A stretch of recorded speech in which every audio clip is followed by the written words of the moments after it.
Hey guys, it's Lilly May coming to you live from Las Vegas. And it's LindaRose coming to you live from Maine. We have a super fun episode today planned and some really exciting things to announce, so I am looking forward to this so much. Yeah, and I apologize. I am shiny. I am sweaty. I just got out of practice. Never run up so quickly to my room.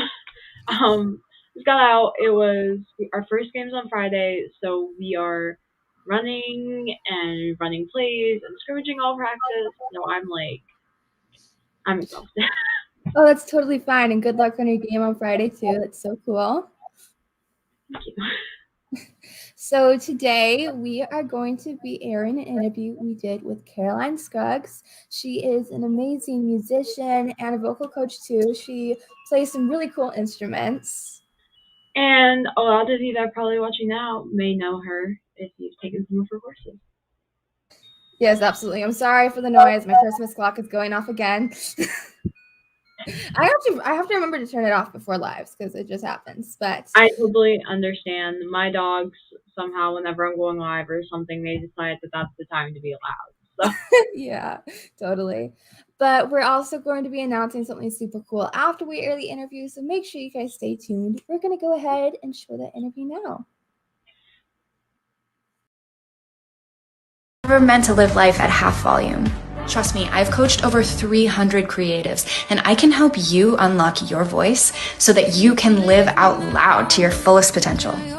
I'm teaching a voice activation workshop with 6 Degrees Society, and if you are a female creative or entrepreneur, I want you there. So go to the link in my bio to sign up. It's going to be so fun and life-changing, and I hope to see you there. Hey, Caroline, thank you so much for coming on today to do an interview with us. Of course, I'm so excited to be here with you guys. Oh, yes, definitely. So for our first question tonight, I know that you have a course called Raise Your Voice that's special for women to use their voice. Could you talk to us a little bit about that course? Sure. So Raise Your Voice is my signature 8-week container and course dedicated, like you said, to women who are usually who comes in are creative entrepreneurs or creatives of any sort, right? Who are ready to break through the conditioning surrounding using their voice, surrounding showing up as their fullest selves, and taking up space unapologetically. And these are all things that, as women in our culture, we are conditioned to have a lot of issues around, right? And to be kind of an acceptable size and volume version of ourselves. And so in Raise Your Voice, we use the tool of the voice of singing and of songwriting and different creative modalities to really activate the voice and get to know it and heal any wounds that you carry around your voice so that you can really move forward and claim your dreams. Wow, that's so amazing to hear. I know that in the music industry and stuff like that, there isn't a ton of resources for women to learn how to use their voice and stuff. So it's really amazing to hear about these different ones that other creators are making. Absolutely. I agree. I think that you're completely right, Lily, that like it's the music industry is still a very male-dominated world. And so us women need to lift each other up now more than ever, you know. Absolutely. And that's like our mission statement here at Orchid Times is that we're just here to help empower other women in their chosen career paths and life and stuff. I love that.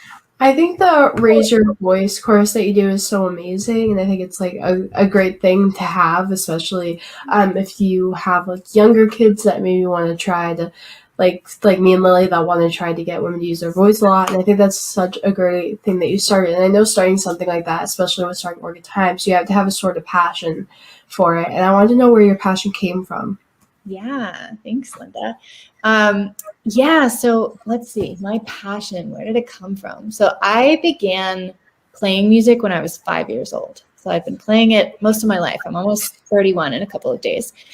And I like to say that I was put into an arranged marriage with music because I didn't do it by choice at first. Like my parents encouraged me to do it and to stay with it, even like through thick and thin.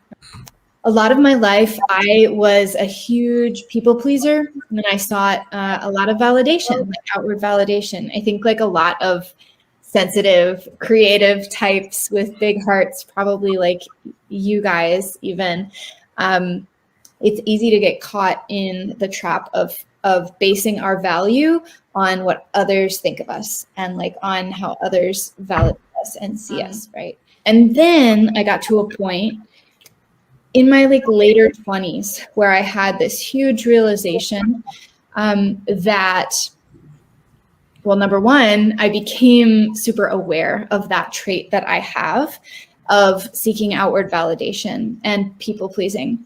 But I also became aware that that was conditioning that was placed upon me and that I learned, right? And it was holding me back.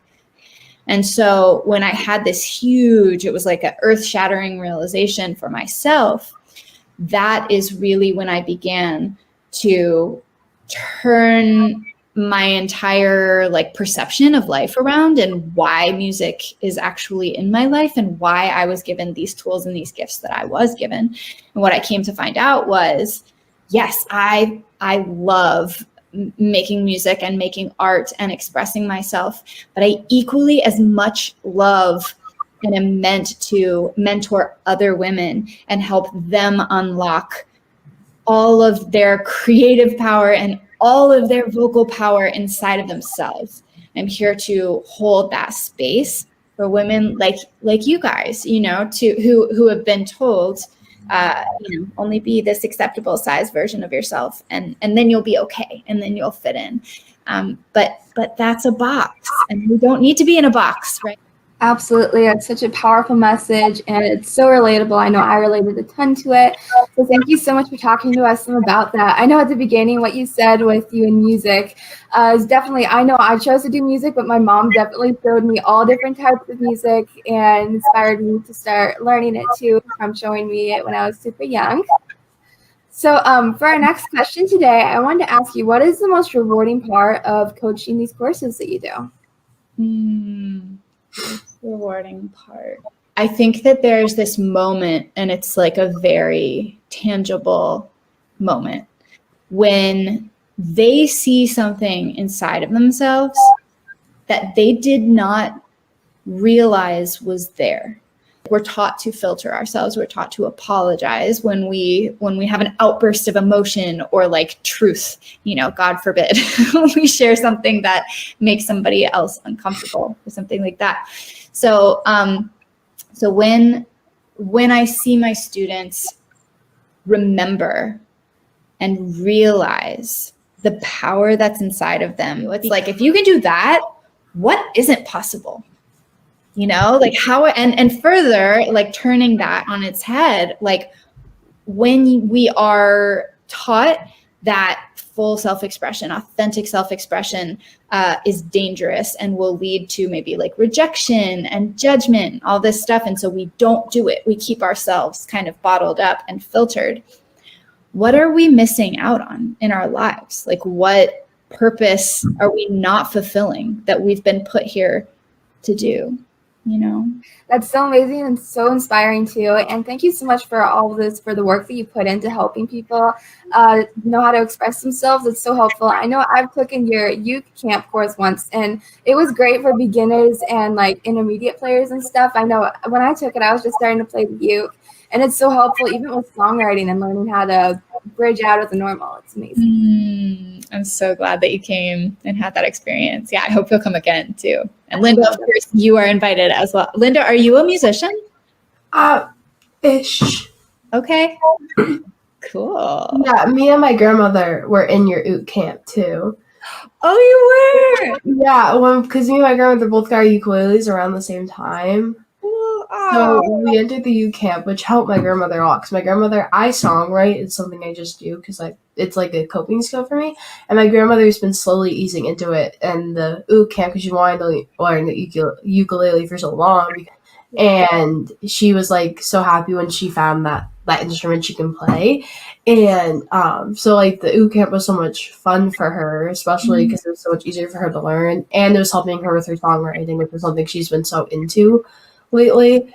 Yeah. And I know that writing a song is like very difficult, especially for my grandmother, especially when you're starting and stuff. And it's still difficult even when you've already been into it and been doing it for so long. And I want to know what your creative process was like when writing your music, because I know a lot of people struggle with it. Such a good question. And you're right. And like, there's no way around it. Like, writing a song is really fucking hard, right? You guys both know that it's a process. Yeah. So it's complex. Making something out of nothing, it's alchemy. And that whole process is, to me, like one of the most magical things I've ever done in life. And I think that it's so worth, I wish that every single human ever on the planet could at least write one song so they could have that experience. So to your question, I began writing songs probably when I was like 18. To be honest with you, I would come up with lyrics that I thought sounded cool and good and like a song should sound. And now that has changed drastically, but it took me a very long time to get here. But so now my songwriting process, it started morphing because of a mentor that I had, like starting in my mid-20s. He's very into creativity. He's very into pushing the limits of creativity. He's very into like getting weird. My new goal was, okay, how can I push myself to the limits of my creativity? Like, how can I get real weird? And so that's what I was in for a long time, like for at least like 3 years. I was just experimenting with sounds, including my voice, including, adding the theremin and all of these effects to my music. When you can just allow yourself to write out and make up whatever is coming to you in the moment. So that's like the chapter where I am right now in my songwriting process. Wow, that's so important. That's such an important message. And thank you so much for sharing with us a little bit about that. I know that it's so important not to worry about what other people will think of your creativity. It's so important just to embrace creative thinking, because that's how we grow as songwriters. You have the most beautiful voice. So I was wanting to ask, what is your favorite style of music to sing? Such a good question. And thank you. So I've done everything from like opera to musical theater to pop to you name it. Mostly I've done it. But my favorite singing currently probably is, I have this girl group called the True Tone Honeys, and we're three. It's me and two of my best friends, and we sing old vocal harmonies, like trios. There's this group, highly recommend both of you look them up. They're called the Boswell Sisters. They're from New Orleans, or they were from New Orleans, and they are so sick. And I love them so much as a group and as arrangers of music and as musicians and singers, and they're just fucking fantastic. And so we cover a lot of their music, and of course I'm like singing with some of my best, dearest friends as well, and there's nothing more like sacred than that. I know that era of music is so much fun to sing, but it is really, really, really hard. Yeah, it can be. Yeah, and it's crazy to think too about like how much different music was then to how it is now, especially since there's been, in my opinion, there has been some songs that have like declined in quality. It was like more deep of a connection back then than they are now. Mm-hmm. And that's just something I've observed. And I know that a lot of people have come out with songs and they promote them on TikTok. We've talked about TikTok so much on our interviews because it's such a confusing but such a big platform at the same time. Mm-hmm. And we want to know, like, to end off, like, what was it like to have a video go viral on TikTok? Like, what was it feeling like for you? So interesting, because I think that you guys are currently the only people I know your age, which is funny because I used to teach people your age a lot and now I don't. So I love that we're connected, that I'm connected with you guys. But I say that because I think that like I'm a millennial, and now I'm not the youngest generation, and it's really freaking weird for millennials to like be like, oh, there's this whole other generation that's like becoming adults underneath us, and their preferred platform is TikTok, as far as I know. I had wanted for a long time to get on it and just experiment, particularly with the theremin, right? Because that's how I'm known by a lot of people all over the world. They just know me as like a person who plays the theremin because it's very rare. And then I had that symphony gig with the Central Ohio Symphony. And I just had a little like shitty clip that somebody took of me in the audience, happened to upload it. And that just happened to, as you guys saw, I guess, like go viral. I think it's like almost 2 million views. And it was just wild, y'all. I mean, I don't know what to think of it. Honestly, I still don't, because it's such an odd thing. Like, what does that even mean? And it leads to a lot of interesting questions. I mean, my life hasn't really changed because that went viral. I mean, I can use it as clout essentially to work with like companies that I want to work with and stuff like that, because it is kind of a currency in our weird futuristic world today. And yet it's so interesting because that's what us like influencers who are online and creatives and artists who are told, like, you have to be doing this. And this is one of the goals. If you go viral, then like your life will change and everything will happen. And then you'll be a real artist. And it's like, that's not what makes you a real artist. That's not what makes you a real creative. Like, and this is one of the most important things that I could impress upon you guys, just as the next generation, and anyone who watches this and anyone who I work with and reach out to is, or who reaches out to me, is that you are already a creative, fucking powerful creature. And it's just because you were born as a human in a creative universe. But your value and your abilities and your capabilities and your magic and your power, everything, all of that is already inside of you right now. I've been working on TikTok for like a few years, and I haven't had any like really popular videos yet. But my cat just got on TikTok with his year anniversary. He had a 5 million video the other day. Wow. Yeah, TikTok seems to really love animals on there. Like, that's like a big thing on there for some reasons. They love animals. I'm not sure why, but they do. Right? Yeah, it's so interesting. It reflects a lot of humanity and like what humanity is looking for. And I think humanity is looking for joy and vulnerability and authenticity. I actually had one last question for tonight that I wanted to ask you. What would you tell somebody who is curious in doing one of your courses? So we're actually beginning the next round of Raise Your Voice in like a week. It begins October 18th, the next round. And I still have a seat open. You are picking up what I'm putting down and just really resonating with me as a teacher and a mentor and my language and my energy. Please reach out to me. I'm on Instagram mostly. That's mostly where I live online.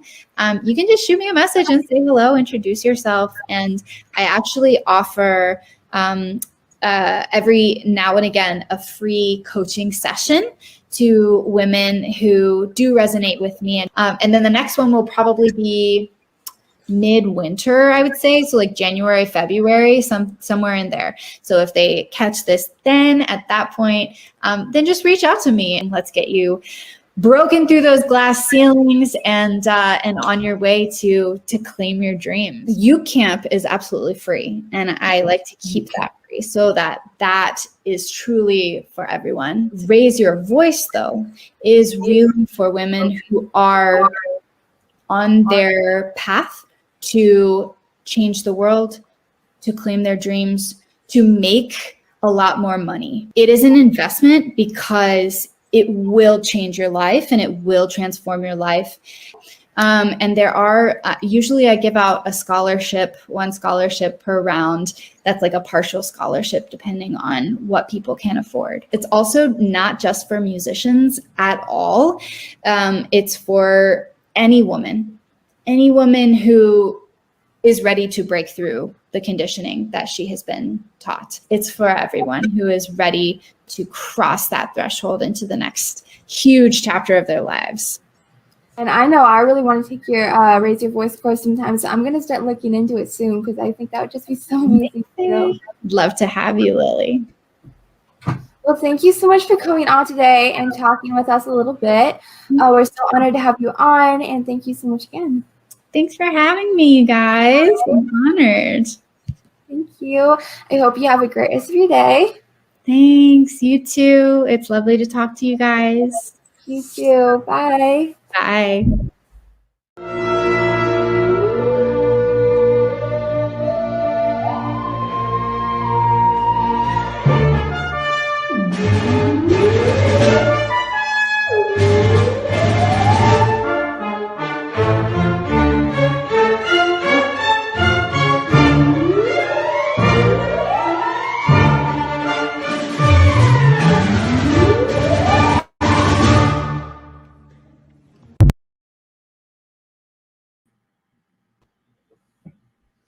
Watching that interview back, it was so powerful, and I loved all of the great advice and messages she had. It was such a powerful interview. I loved it.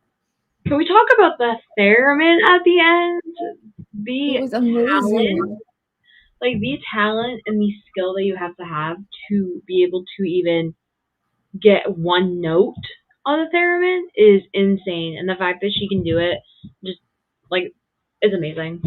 Absolutely. After watching her videos and stuff, I so want to start learning the theremin. It looks so cool. It's actually one of the only instruments that you don't have to touch to play, and it's you play it with electricity or something. It's really cool. It's like sound waves and stuff. It's an insane instrument, and it is an amazing instrument and an amazing skill if you do know if you go to learn it and do know how to play it. It's an amazing skill to have. Absolutely. So if you guys don't already, make sure you guys go ahead and follow Caroline. We have all of her information linked below in the description. She's so talented, and we have her website, her Instagram, her Facebook, everything. So make sure you guys go follow her and give her some support too. Speaking of websites, we have very, very, very important announcement. So you guys can see the Orchid Times sweatshirt our teams gave us, I think it was in October for our birthdays. We were so inspired by these sweatshirts that we wanted to go ahead and make a merch shop for you guys to have your own Orchid Times sweatshirts too. And our store is actually open today for the first time. So today is our official launch. Yeah, so our store is completely open. You guys can go on there and, get some cutesy little Orchid Times merch. And I'm so happy. We've been waiting for this moment for so long.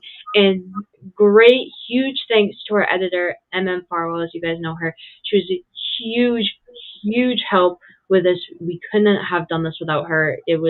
She helped us design and set up the store, and it was amazing. And we want to thank her so much.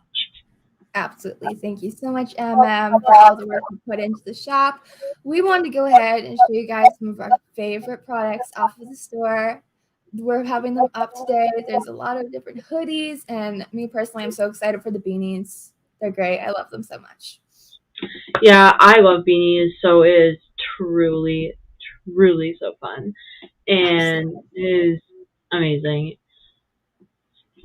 Yes. So we have all this, and then the red lipstick hat, iconic. I love it. Yeah. Someone in the chat asked who EmEm is. EmEm is our editor. Yes. She edits all of the amazing interviews that come out is edited by her. Absolutely. And we actually have the link to our shop in the description. So if anybody sees any merch, make sure you guys click on it and check it out. I'm so excited to launch it. I'm going to be buying everything off the store soon. So for real, I've never been happier. This is an amazing launch. So we have been waiting. We've mentioned opening merch before on our show, but now that's truly coming through. There's fluff. Now that's truly coming through, and it's actually happening. I am so happy. I know, I'm so excited. So tomorrow, actually our last day of the female entrepreneur promotions. Thank you guys all so much for being so supportive of everyone and their businesses. If you've missed any of the posts that have been happening, make sure you guys go back and check them out. You can see them all on our Facebook page, Orchid Times Show, and make sure you guys follow it if you don't already. I think we have like 555, so. Yeah, we are growing, and I'm so excited. Also, I just mentioned something because I have the chats up here. Someone said they love the name Orchid Times, and I just kind of want to give like a quick, brief overview of why we chose it, just because it's kind of like the soul. So basically, Lilly, May, and me, LindaRose, both have flowers in their names. So when we first when we were first like had the opportunity to make the show, we wanted to do something that had something to do with flowers. So we did a bunch of research, and orchid flower is what we chose because it shows signs of stability, like strength, and peace, and it was just perfect name. So I just wanted to mention that because someone said they love that name, and I want them to love it even more. Absolutely. And another thing is like our color is like purple, and I really love that because purple is like a female empowerment color. It's a female empowerment color. So I really love that our theme color is purple. Absolutely. I just wanted to mention that because, like, I love when people are like, I love the name, and then we give the backstory, and then they love it even more. Like, it makes me so happy. Absolutely. So don't forget, we're having a discussion on the movie Moxie next week. If you guys haven't already, please watch the movie. It's amazing. I'm going to be watching it this weekend myself. I'm so excited. And we're so excited because our producer, Renee, is going to be joining us in the discussion next week. So.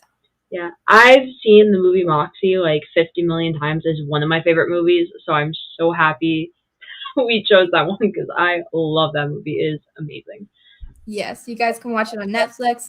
We have the links below for where you can watch it too, so make sure you guys check out the description if you're interested. We're also going to be airing Bethy Allen's interview next week. She was so fun to interview, and I'm so excited to get to show that to you guys. So make sure you don't miss that episode because it's going to be so much fun. Yep, and then also the next episode that we're doing is also our last episode for this month. I don't know if you said that already, but just because 2 weeks off for Christmas. And if you don't celebrate Christmas, whatever you do celebrate, happy that. Happy holidays. We'll be back on January 4th too, so make sure you guys catch us then. And we're going to be announcing some cool, fun stuff for the new year on January 4th, so make sure you guys don't miss that episode. Thank you guys so much for tuning in this episode. Definitely one of my favorites, especially since we got to launch the merch shop. So thank you guys so much for tuning in, and don't forget to check out the shop. See you guys next week. Bye.